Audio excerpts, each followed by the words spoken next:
California red-legged frogs are a federally threatened species, which means that they are listed under the Endangered Species Act. And they have declined throughout their range. They're a species of concern for the park. They're really literally the only amphibian that's missing from the ecosystem here in the Santa Monica Mountains.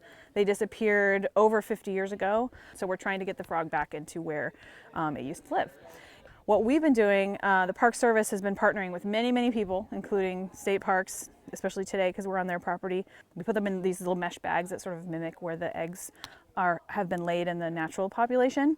And we put them in these pens, and the pens we hand make, and they have a little door on them, and we can take pictures of the tadpoles and see when they hatch, and then we start feeding them when they get bigger. Oh, there we go. Yay. All right.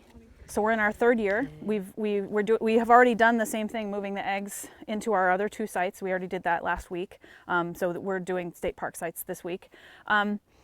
And in those sites, since we've been doing it for 2 years, we have 2 different cohorts or 2 different age classes of red-legged frogs that have survived since day 1.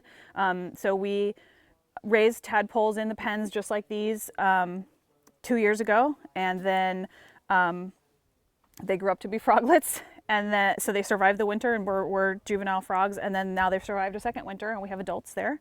There's a lot of predators that will attack them, so we'll raise them into pens until they're sort of bigger, fairly large, they're a couple of inches long, and then we release them. And we release them right where we've grown them the whole time. When they're turning into froglets, it'll be, if all goes well with the hatching and their release this year here, they'll turn into froglets around August, September. So then we'll have little frogs hopping around, hiding. So that's what's important about all of this leaf litter and this vegetation here, is that it's a good place for tadpoles or for frogs and stuff to hide.